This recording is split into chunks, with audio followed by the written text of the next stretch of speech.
As Rangers fans, we know that a goaltender is the backbone of a hockey team. At Abundant Wealth Management, we are your financial backbone, offering financial planning, wealth management, tax planning, and estate planning services. To schedule your free consultation, head to www.abundant-wealth.com. That's www.abundant-wealth.com. Abundant Wealth Management. Live, plan, triumph.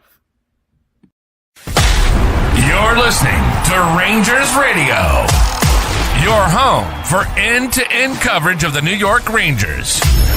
With your hosts, Brendan Azoff, Zach Domino, and Steve Pappas.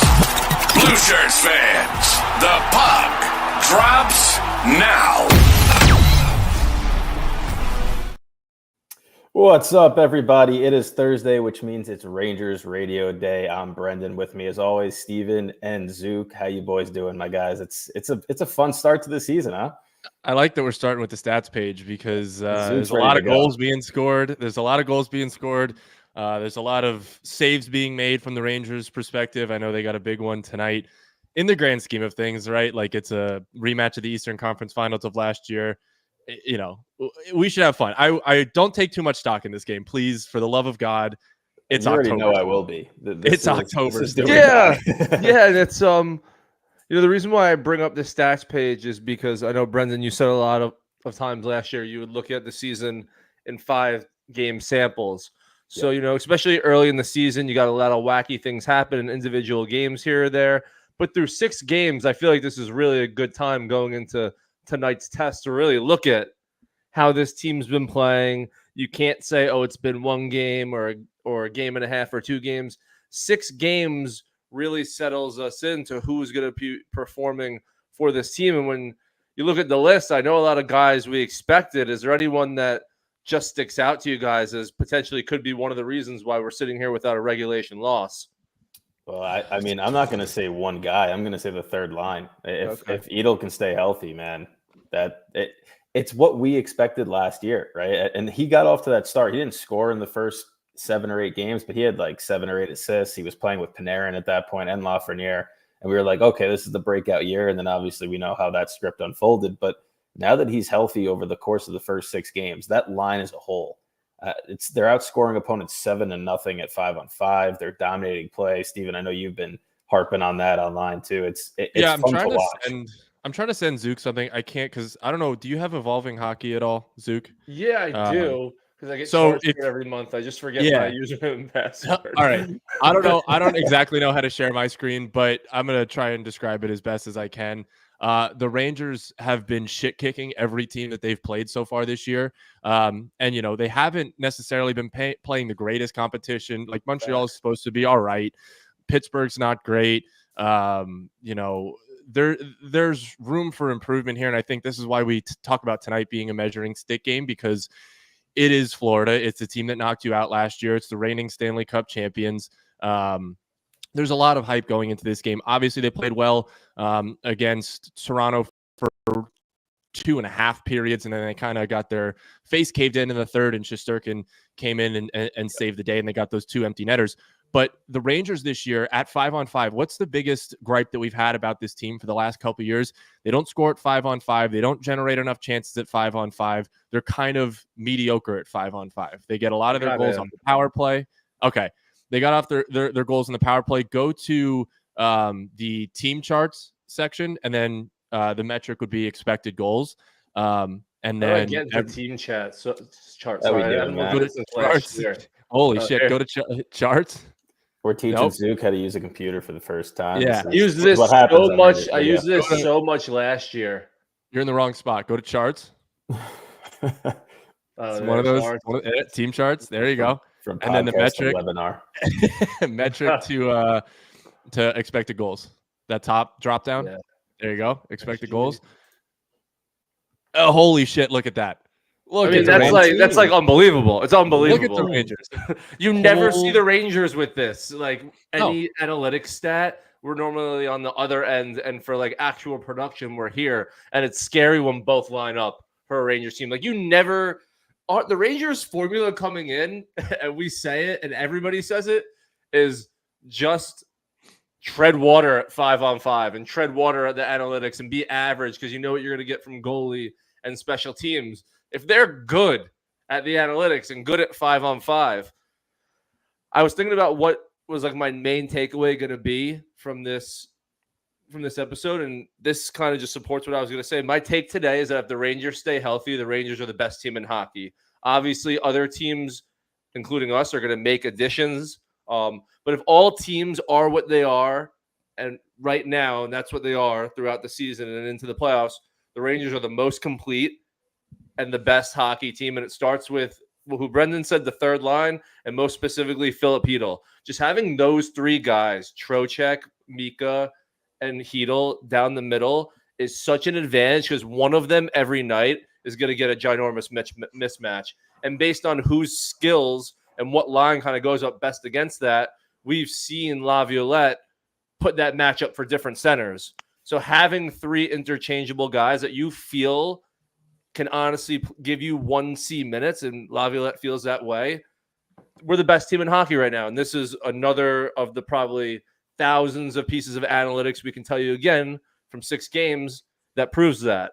And here's the thing, right? Like, you don't necessarily need this team to be this level of But if they dominant are at 5-on-5, but they are, yes, but they are it's a nice what if, right? You don't need them to be this dominant at 5-on-5. You need them to be above average, even, better than average, because they're going to get theirs in the power play. Their penalty kill has still looked really good to start this year. And I think what's been fascinating to see the most from me is the way they're starting games. I felt like last year it took half a period, maybe a period, to get into the game, and then they'd be able to get theirs. Like, they are jumping on teams early in games.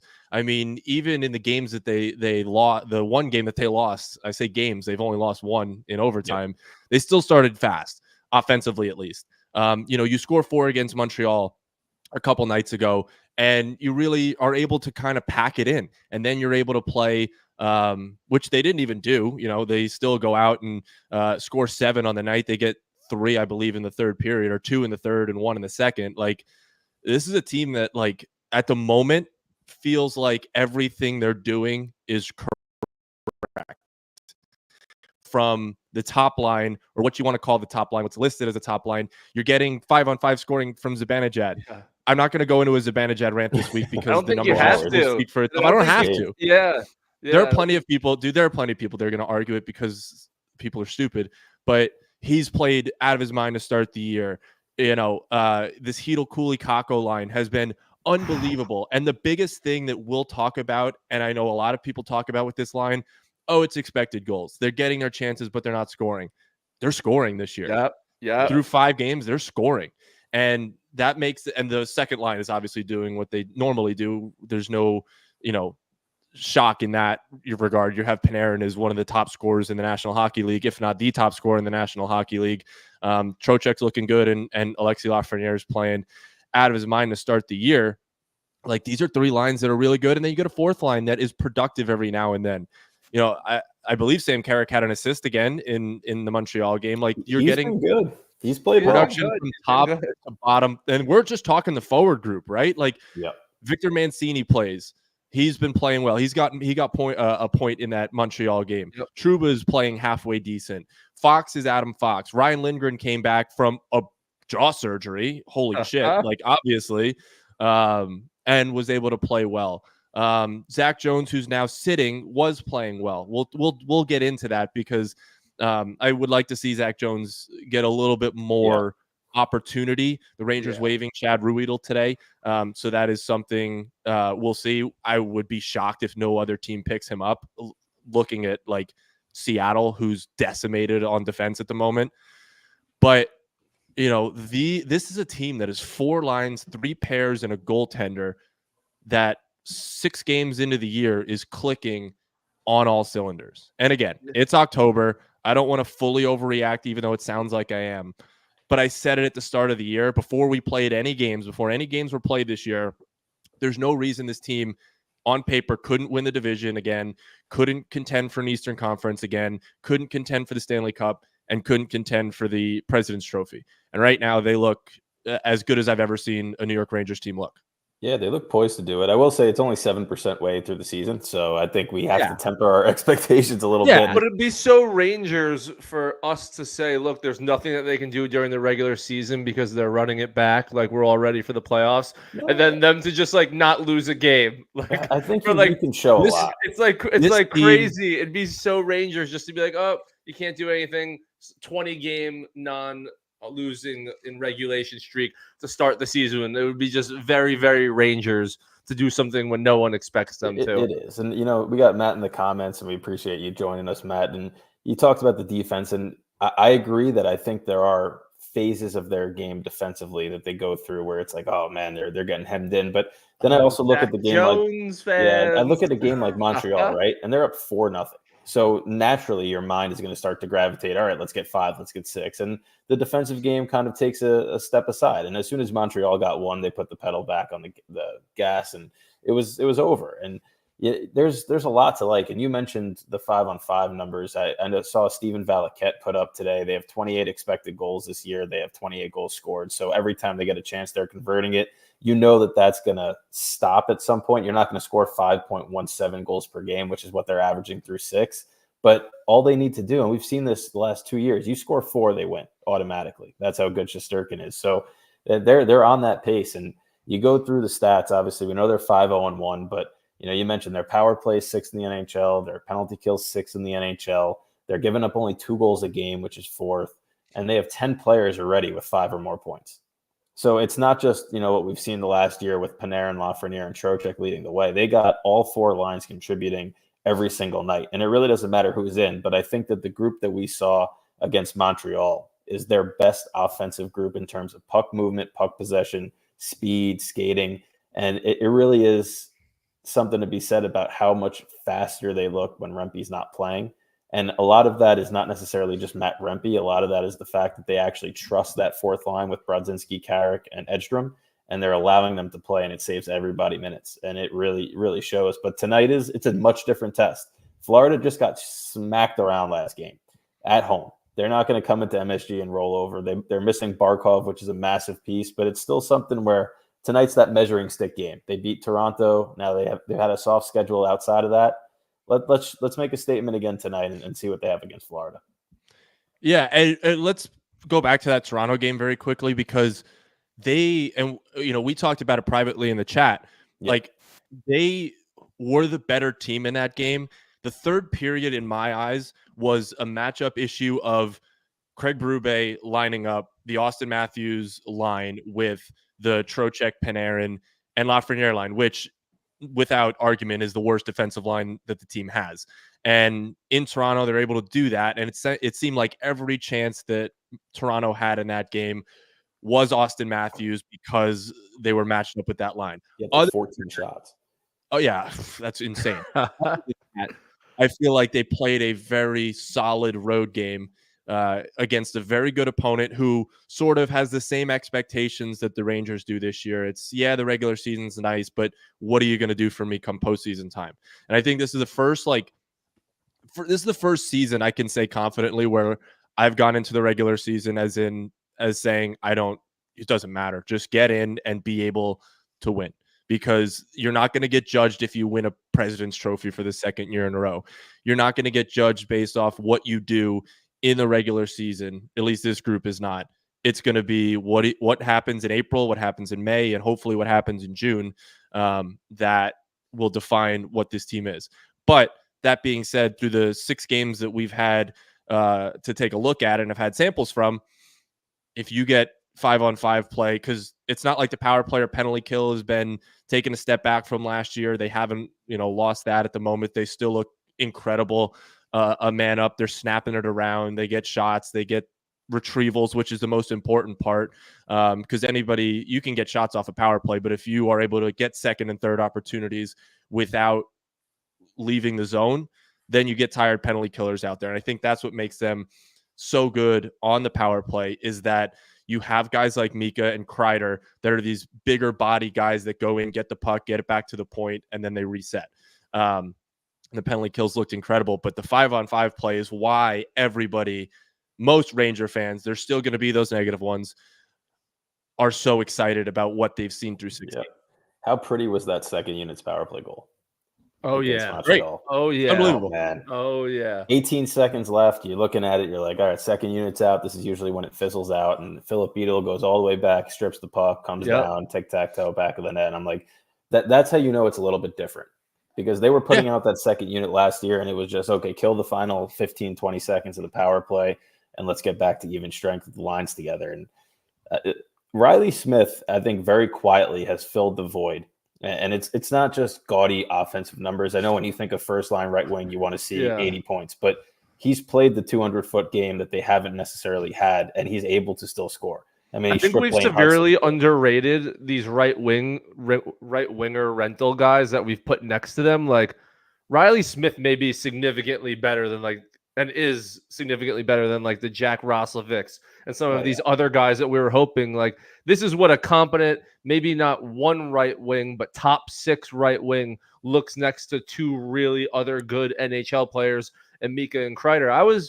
I'm happy you brought that up, because I was actually sitting there during the last game thinking about how good Riley Smith looked, thinking they've rarely had. I mean, I guess for that trade deadline when they got Kane and Tarasenko and we were just trying to put stars next to them, but for a full season where they had time to build chemistry with a guy, it may just be as clear of a case as he's someone who's so much better than the guys that they've recently have. And that excites me, because if we get that plus the third line, I keep saying it, we're the best / deepest team in hockey right now. Even you guys were bringing it up with Lindgren, and I was sitting here we have 7 defensemen I really trust at this point. It's going to be if you're good, you're playing, and if you're not, you can get a day off, because we really have 7 defensemen now that we have that are good. We have 9 forwards, a top 3 line that, as I said before, we'll put out there against literally anybody. So when you have all that going, plus the talent that we have, it's the sky's the limit for this team. Obviously, there's going to be injuries. Obviously, other teams are going to make improvements, so we're going to make improvements. But getting Riley Smith, having Philip Hedl back, what Steven said, pairing up 79 and 23. He said that all summer, and they ended up doing that. Little things like that. Every move has worked so far. Literally every move and every little incremental change that this team made because they had to, because they didn't make the crazy overlying changes over the summer, has literally worked so far to somewhat perfection at 5-0-1. It's been awesome to watch.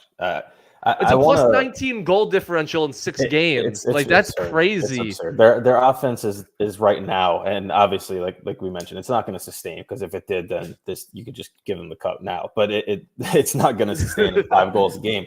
But right now, they are able to. They're able to do anything they want at will, and it's not even just the seam passes. It's all ways. Everything. I mean, they scored in every single way imaginable against Montreal. 5-on-5 power play. They were able to move the puck, cycle it, high shots, shorthanded.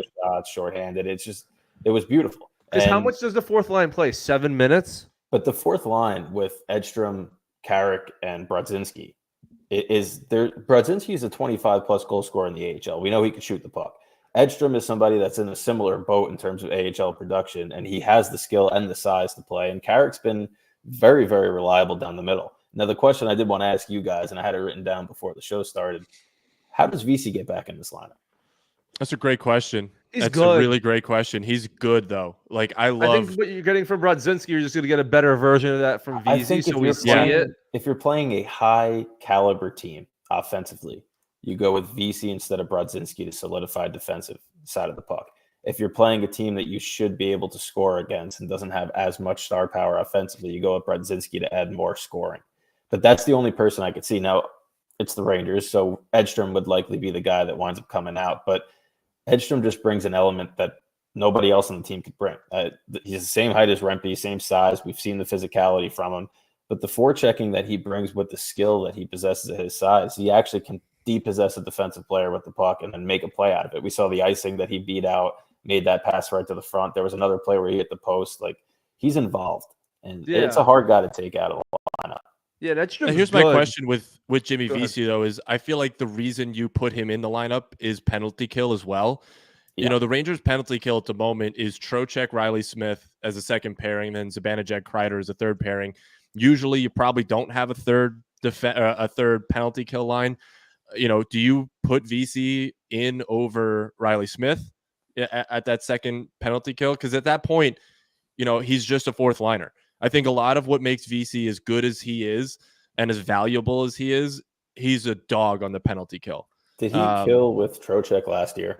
I'm trying to think so. of who was with him. Killed power plays last year. And yeah, even though that's like a plus, I still think like even if he's just a fourth liner, that's just a fourth liner to have. And as much as you don't want it to be Edstrom when you were saying that, Brendan, I was kind of sitting here thinking, if we took Edstrom off and we had a VZ, Carrick, Brodzinski fourth line, still good. That's kind of a good fourth line. Still good. Yeah, that's like a good fourth line that you can trust in a lot of situations in a hockey game where really, if that's our fourth line for all 60 minutes, we're coming at you. Yeah, do we lose some of the stuff that Edstrom brings that you said defensively and that size with that body? Sure. But you're literally getting 4 lines that have pop, that have 2 legitimate guys that can score on every single line. Because VZ and Brodzinski, when it comes to fourth line scoring, you don't get much better than that in the NHL. So if that's what you end up going with, that's a nonstop assault of lines where you can never, take a line off if you're the other team because you always have at the minimum 2 guys on the ice that could score. Yeah, I'm this is kind of surprised. This is the NHL's version of first world problems. We are arguing about taking a fourth liner out of the lineup because of the value that they bring to the game. I think that's what happens when your top 9 is so solid. Like our top 9 is so solid. Like everyone just dropped. We no longer have does VZ have to play right wing or does this guy have to be moved up? No, our top 9 is solid. So now all other options are fourth line. Injuries are going to come. Dictate, of course. right? So, injuries will come. So it depends on who's going to be out. It's why I'm surprised they haven't sent Rebby down yet. And I'm not trying to bash him or anything like that, but for a team that needs cap space down the line and for a team that clearly has a fourth line right now that's playing well with VC only missing another 4 games, he has to miss 10 because he's on long-term IR. For the next 4 games, I would send Rempe down and just accrue whatever you can because he's a two-way player. He can go down. Yeah, the only issue I have, he's making what, $750,000?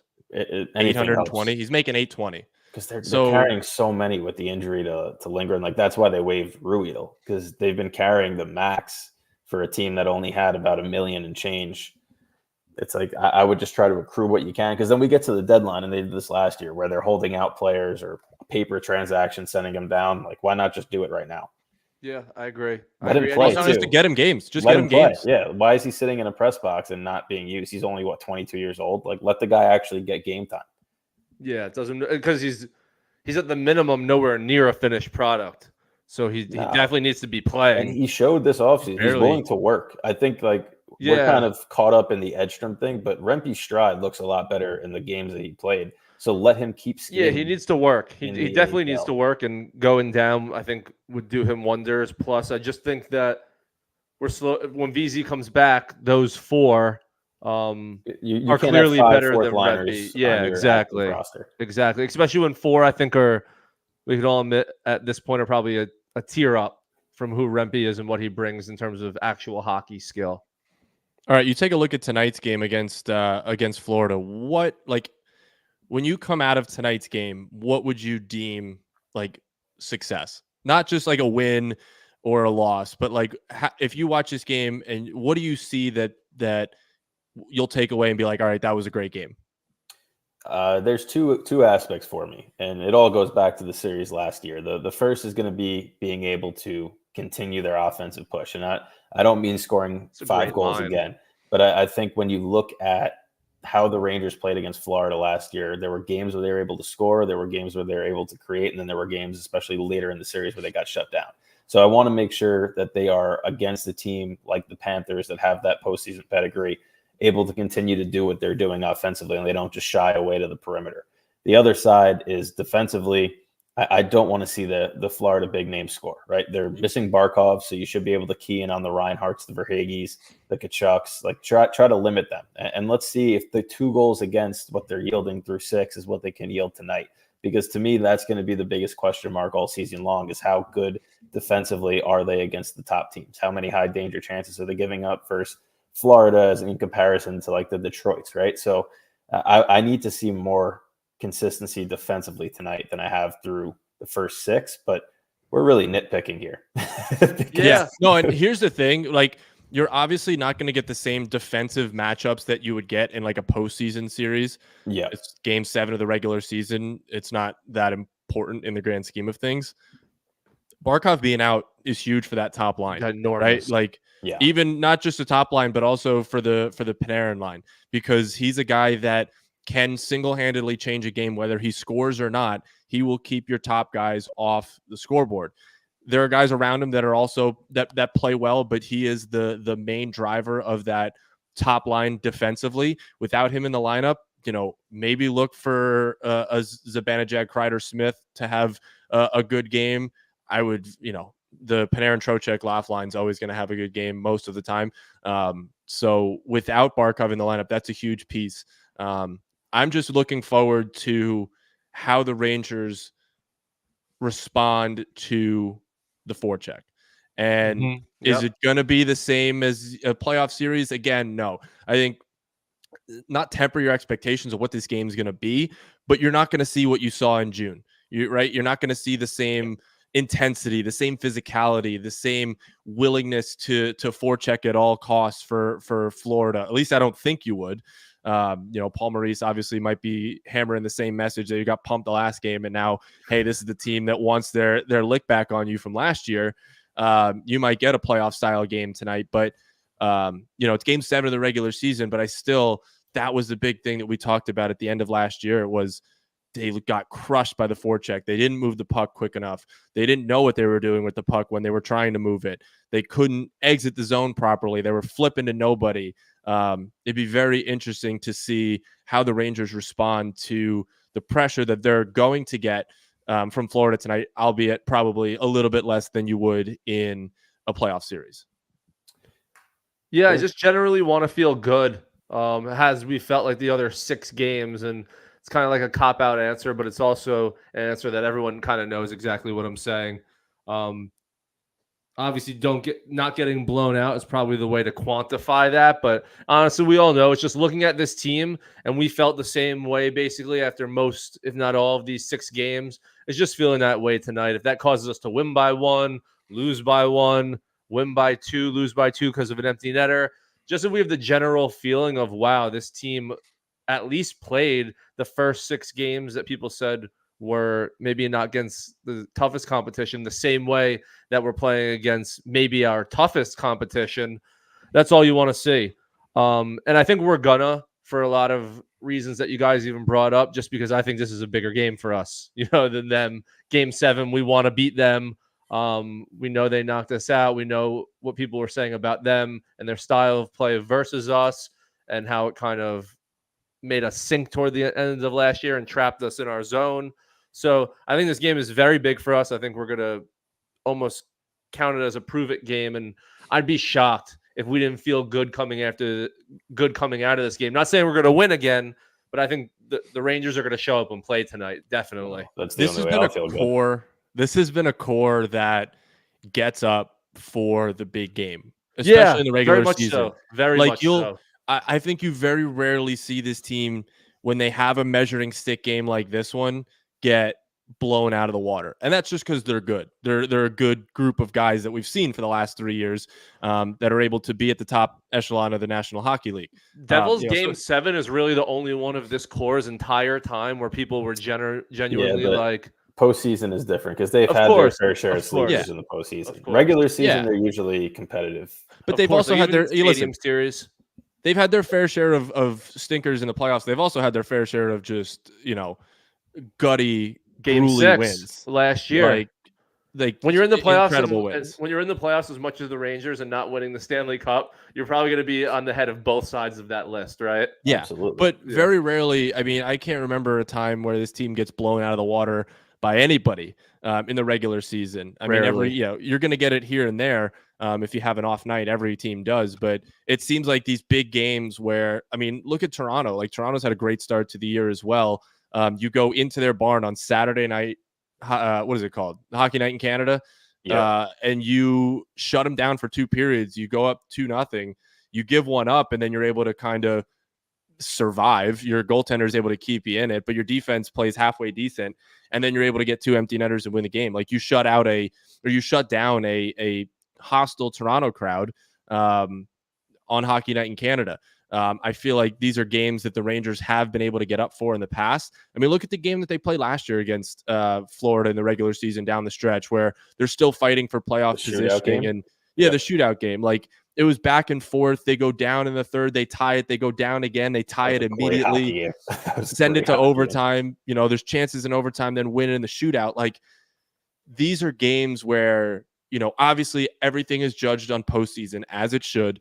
But you go back, you watch the regular season highlight tapes. These are games that are usually on there because they're insane hockey games. Yeah, I think that especially tonight, I would have liked to see Jones get back in the lineup instead of lingering, because the puck moving defenseman, as you mentioned, was the hindrance against Florida in the playoffs. But very rarely do you have a team that's going to come out in a game against MSG with less energy than they had prior. But this is one of the few instances where that might actually be the case. But it's still going to be a very, very good hockey game. There's a lot to kind of look at in terms of the logistics of the matchup. And when you're watching a Rangers game and a game like tonight, especially after a game in Montreal where they just completely obliterated the team, they scored 7 goals. They had 7 or 8 posts. Like that's the thing. Like, they could have scored 10. They could have scored 10 to 12 in that game. An NHL record for goals in a game. But we're not talking about that anymore. But that's the type of game where you kind of take your bad habits that you formulated offensively and carry it over into it. So that's why defensively I want to see something better. But listen, it should be a great contest, right? They're 4-0 on the road. So we know that this team historically has actually been much better on the road than they are at home. And I kind of want to see that home dominance come back, where you're in front of your fans, big game, make a statement, start to make MSG a place that's hard to play. And again, and just keep the good vibes going, because eventually a streak will end, and eventually you're going to have to start battling through some tough times. So you want to make sure you can stockpile points in the interim. I'll argue the fact that, and this is not just for the Rangers, but like you look at teams like Toronto, big market NHL teams like Boston, and these big cities, I feel like they play better on the road because it's almost easier to play on the road as opposed to playing in front of a fan base that, you know, will boo you if you go down, if you play 7 in a row and you go down 2-0 at the end of the first period in that 8th game. Like, it's almost easier to play on the road. But, you know, this is a Ranger team that has been good at home, on the road, fucking in Madison Square or in MetLife Stadium, in wherever venue that they will play them.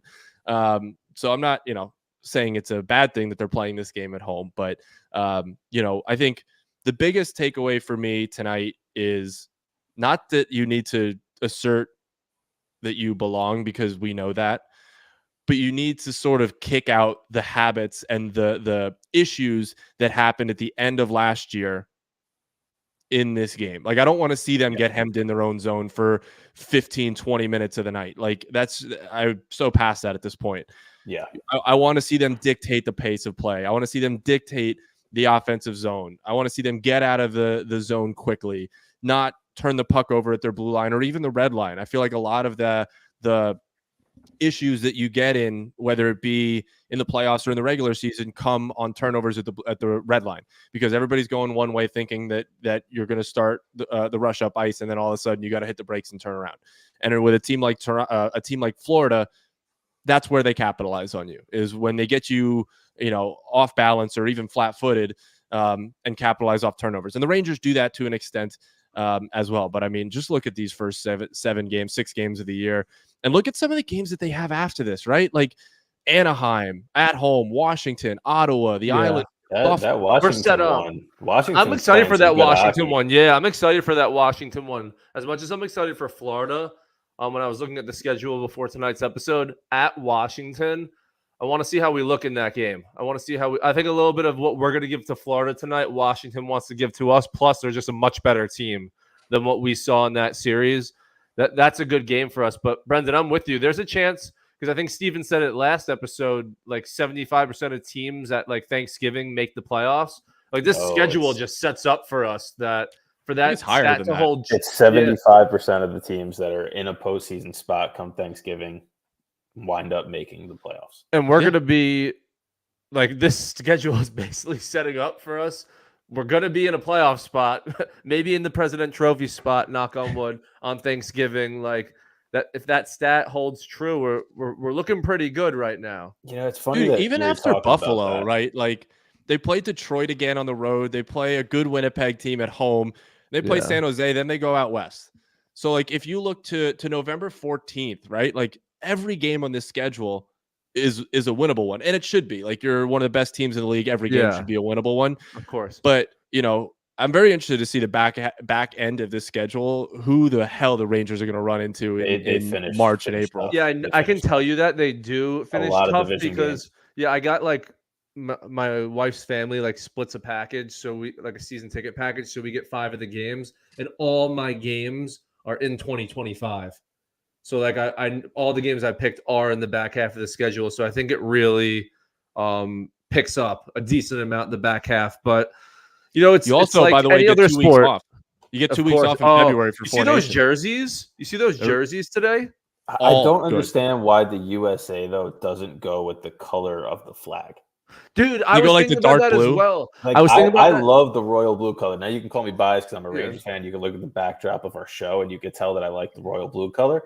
But I think that just like the classic USA look with the royal blue is so much cleaner than the navy. I don't understand the push. I just don't like that every other country has like a symbol and we always just go at the letters, which is fine. It should be the American flag. It should be the American flag. Come on.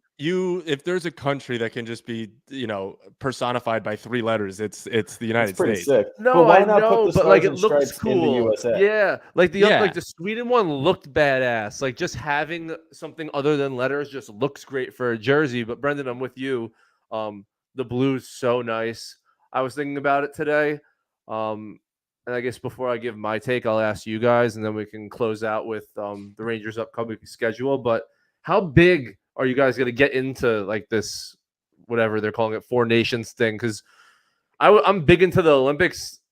As much as it kills me to say it, this seems just like super fake. It's like a super fake thing to me. It'd be like the World Cup if they just picked 4 teams to me, which I'd have no interest in. I'm a huge World Cup guy. It's a start, right? Like we have been so deprived of best on best that I'm going to love it, right? Like this is as good. Are non-hockey fans going to like it though? Yeah. I don't think so. I don't think so. I think it's going to be gimmicky. I really think it's going to be gimmicky because there's only 4 teams. I think because my friends said that today that are Ranger playoff hockey fans said that it's gimmicky because it's only 4 countries. I'll say this: choosing your semifinals. I'm going to say this though. You're right, Brendan. It is a start. This is for us. This is for the passionate hockey fan that will watch anything. We haven't seen McDavid and McKinnon and Crosby on a line, which they're not going to be because they're all centers. But you know what I'm getting at. But yeah, I know. You seeing those 3 guys on a line together, share the same team. Austin Matthews. It's crazy. I was talking about this earlier today. Austin Matthews is from the United States, is the captain of the biggest team in Canada, and is also Mexican. He has the entire North America, like that's funny. He has the North American continent just like on wraps at the moment. He is Captain North America. Yeah, he is Captain North America. But I will say this: I know the goat head jerseys are black for Buffalo. The U.S. jerseys give me the goat head like vibe. I don't know why, color scheme wise. Yeah, I can. But see also, it's dark. I don't know if I have. So for those who don't know, I graduated Quinnipiac University. The Sweden colors are exactly the same as Quinnipiac, and their home jerseys are yellow and like bluish. Clean, easily the best jerseys. They're the best jerseys. Clean. I like the Finnish ones too. Canada, Sweden and Finland ones are so nice. We need a logo. Finland jerseys always they always sit with me, right? Because the color scheme's good and it's just simple but clean. I like that. But when is that? 2 weeks. It's in February 4th, February 8th to the 21st. We have to remember that this is a kind of like a teaser to get us back into the cycle. So the reason that they're doing this, and I think that it might be gimmicky from the outside perspective, but once the games are on, you see, like you mentioned, right? You have all these stars playing. It's going to be fun to watch. But they have this going this year.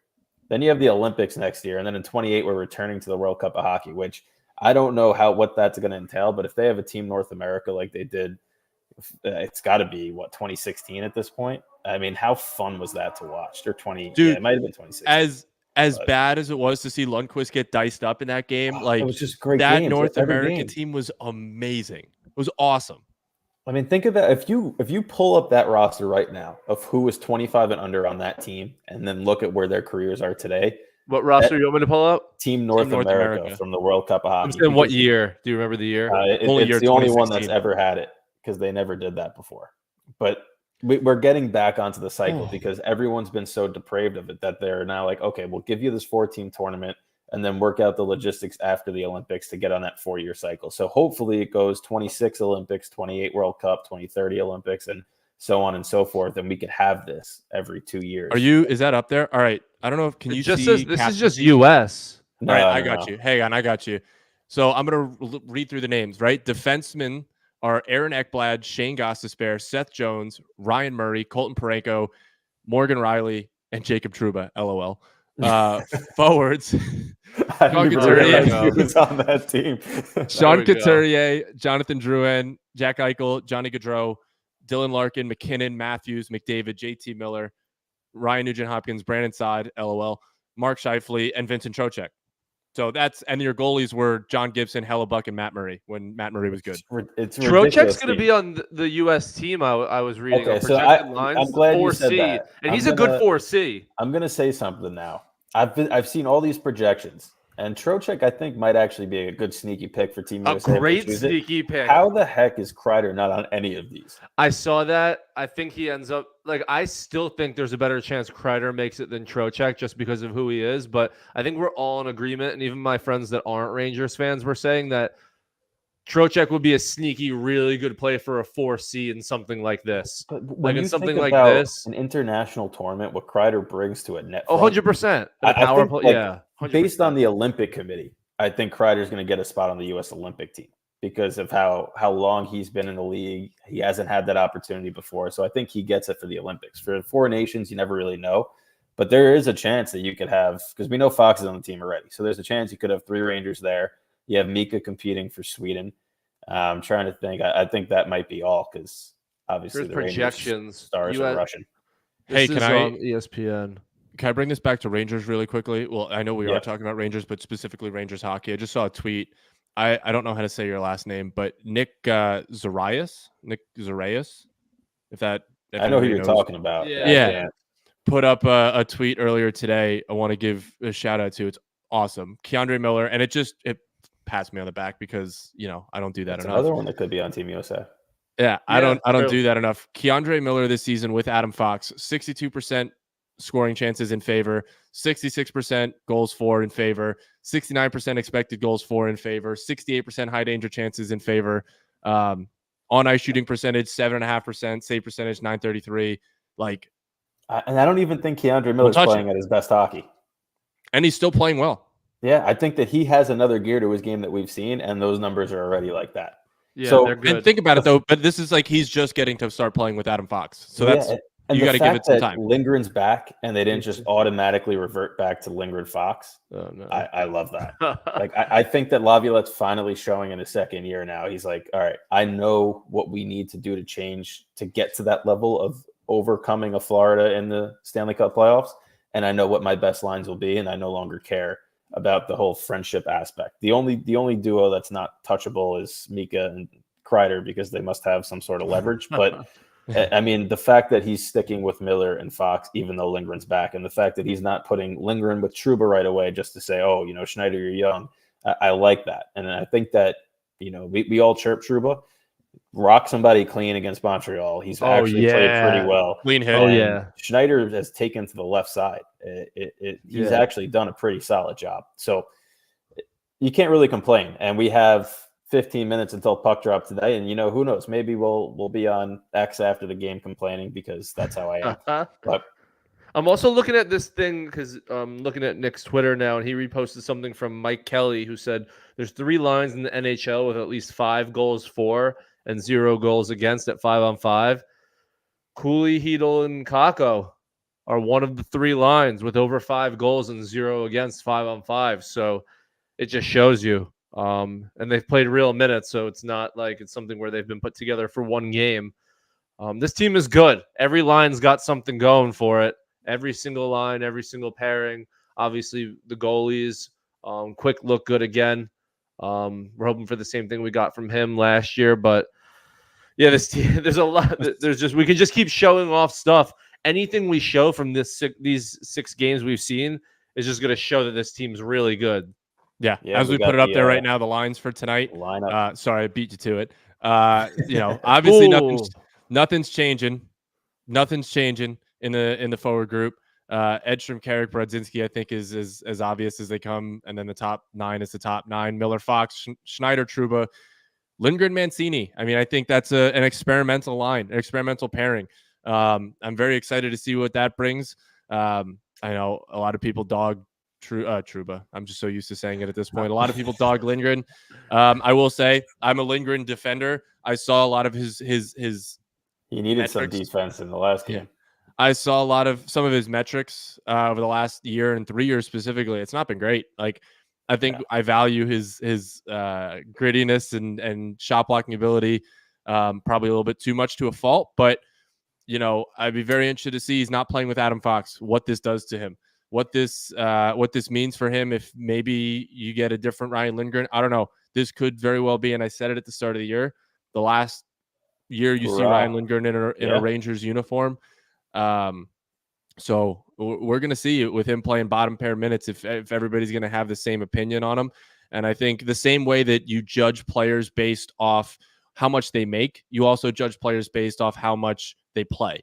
And I think you're going to get a huge difference in opinion if Ryan Lindgren is playing 20 minutes a night as opposed to 28, 30 when he's playing with Adam Fox. I think the narrative on him could switch if he's your 5th defenseman on this team. Oh, absolutely. Yeah. And, we haven't even touched on this yet. We got a couple of minutes before we're going to wrap up because obviously we all want to go watch this game. But let's go. Kako, 3 points. You shoot, you score. Dog. If you shoot, you score. I know, we have a group chat for the show, and Steven was like, Kako with the eyes emojis. I said, let me know when he scores. And then 5 minutes later? 5 minutes later. And I'm so happy the type of goal he scored. Just shoot the puck sometimes. You don't have to you don't have to bring the puck back. He also did the thing where it was a 3-on-1 and somehow magically ended up with the puck back at the line, because that's also the other side of the Capo experience. But if you just shoot the puck on net, things happen. Things will happen in the NHL. Isn't it funny how the narrative prior to the season starting was how much can you afford to pay Shesterkin with all the other people you have to sign and all the open spots that if you don't sign them, it'll leave. And now all of a sudden we have Edstrom playing great. Carrick's playing well, who's signed to a 3-year deal, by the way. So he's here for $1 million next year. You have Kako, Edel, Cooley as a third line that looks great. So all these guys are kind of playing themselves into their roles now and all starting to develop a little bit. And it's a long season, so you don't know what's going to happen. But if you take your time with enough prospects and you give them a shot, because remember, Gabe Perreault and Brendan Othman are still waiting in the wings next year. Perreaul's so good. Perreaul's so good. We only see highlights, so I really try to tame myself a little bit. Those highlights. There's a lot of them, though. There's a lot of highlights. Yeah, if there's 17 highlights over the course of one game, it's like he's like incredible. Like, oh my God, he's so good. So good. Well, we got final thoughts, boys. So anything you want to add before we wrap up and go? I'm going to give you guys a trivia question, and anybody, if you're in the chat, you can answer this as well without cheating. The Rangers, every single player that has played for their team more than 2 games this year has a plus in the plus minus. And obviously plus minus doesn't matter unless it's egregious in one direction or the other. Yeah. There is only one player on this team right now that has played over 2 games that has a non-positive plus minus. Who is it? Non-positive means it's even. Correct. It's okay, even. See, I'm there's nobody. There's not a single person that's negative. Even so, I will say the 2 that don't count are Matt Rempe, who's only played 2 games, and Ryan Lindgren, who's only played 1. Both of them are also at even. There's not a soul on this team that is a minus player at the moment. That's crazy. Dude, no cheating. I can see your screen. No, well, I don't even know. I don't even know. That's why I'm not touching it. I don't even know what the question was. I just wanted to see if what you just said. He's saying who has an even rating. The only person that doesn't have a plus rating on the Rangers that's played more than 2 games this year. Is it Zach Jones? No. I'll give you one more hint. It's a forward. It's a forward. Gosh, well, we know it's not a third liner. And I'll give you one more hint. He might have 100 points this year, and it's not the guy you're thinking. It's Artemi Panarin? No, it's not the guy you're thinking. Lafreniere. There you go. Alexis Lafreniere is the only player on the Rangers this year that does it not makes have sense a that plus. somebody on that line, because Trocheck and Lafreniere are basically playing defense without Panarin. The goal that he scored, the empty net goal against Toronto, where he's hanging at the red line, a 2-goal lead with the net pulled. I'm like, that's the most Panarin shift of all time. Trocheck's a plus Panarin 2. Panarin have a plus Panarin's 4, a plus though?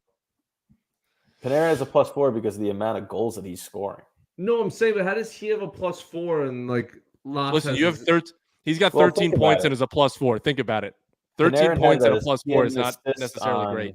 It's not. And he had an assist. Well, the power play points don't count either. either. No, but I'm saying, I feel like guys on the same line should be like somewhat similar, especially through 6 games. Well, like how he stays long shifts. Like Mika Zibanejad's goal, he got the assist on it. Yeah, I know. Trocheck was off the ice. So it's just crazy it's that much, because out. Trocheck's 2, Loff is 0, like Panarin's 4, but then you look at our third line and those guys are just tied at the hip. But it's what you're saying. The third line's been dominant, man. The third line only plays amongst themselves, and like Panarin and Trocheck kind of have other roles at 5-on-5 at times.